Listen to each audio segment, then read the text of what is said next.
Olá, bom dia, bem-vindos à nossa meditação sobre a graça. Hoje é dia 15 de abril e hoje é aniversário de uma pessoa muito especial, a nossa filha Melanie Anna Pillsworth Damasceno.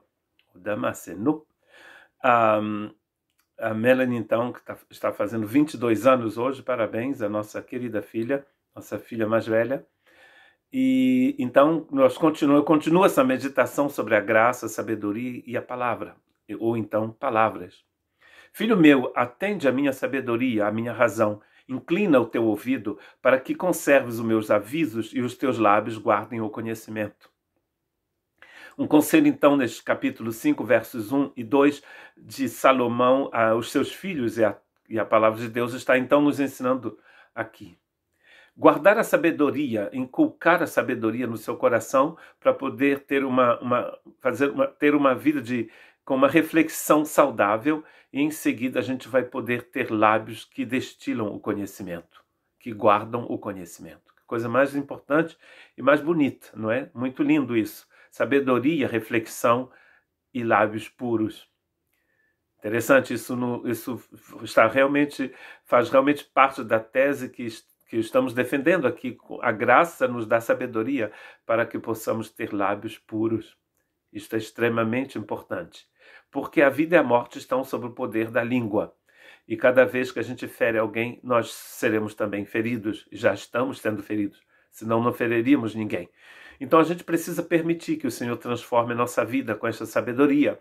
Em Provérbios, a sabedoria de Deus é ver o mundo com os olhos de Deus, é agir em função dos preceitos divinos. A nossa atividade diária, ela é dirigida, então, por esses preceitos divinos. E Provérbios vai chamar isso de sabedoria. O Salmo 1, primeiro Salmo, versos 1 e 2, diz o seguinte: Bem-aventurado o varão que não anda segundo o conselho dos ímpios, nem se detém no caminho dos pecadores, mas se assenta na roda dos escarnecedores. Na roda dos escarnecedores. Antes tem o seu prazer na lei do Senhor, e na sua lei medita dia e de noite. Ao invés de passarmos tempo com pessoas que estão sempre falando mal dos outros, sempre utilizando a língua para ferir, a gente vai se deleitar, ter prazer na palavra de Deus, na lei de Deus.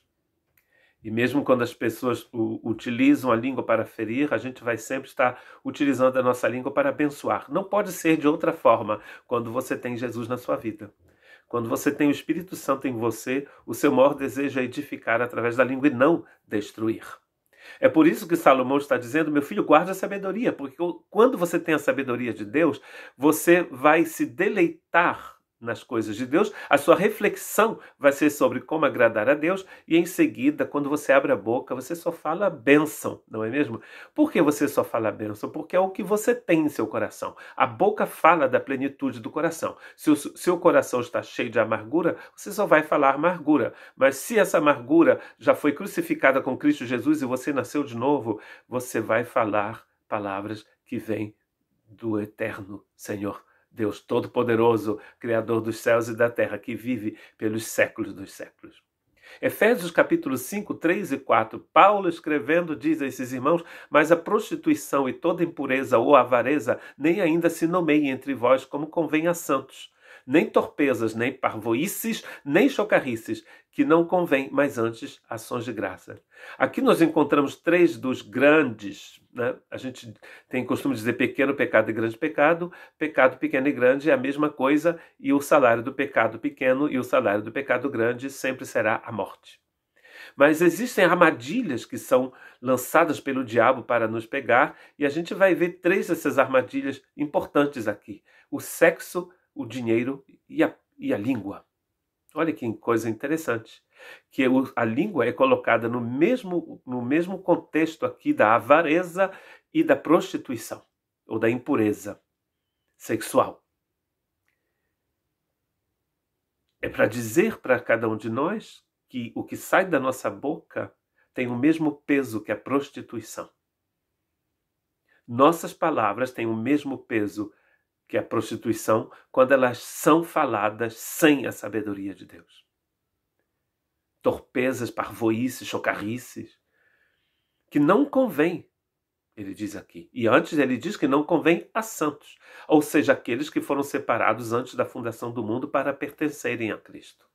E a gente pode continuar falando eternamente sobre isso. É um assunto muito extensivo, não é mesmo? Sabedoria, graça e palavras. Meu último texto está em Efésios, capítulo 4, verso 29. Não saia de vossa boca nenhuma palavra torpe, mas só que for boa para promover a edificação, para que dê graça aos que ouvem. E uma vez por todas a gente precisa aprender: tudo que sai da nossa boca nos contamina, tudo que sai da nossa boca nos mata, tudo que sai da nossa boca, que é ruim, nos destrói, assim como destrói os outros.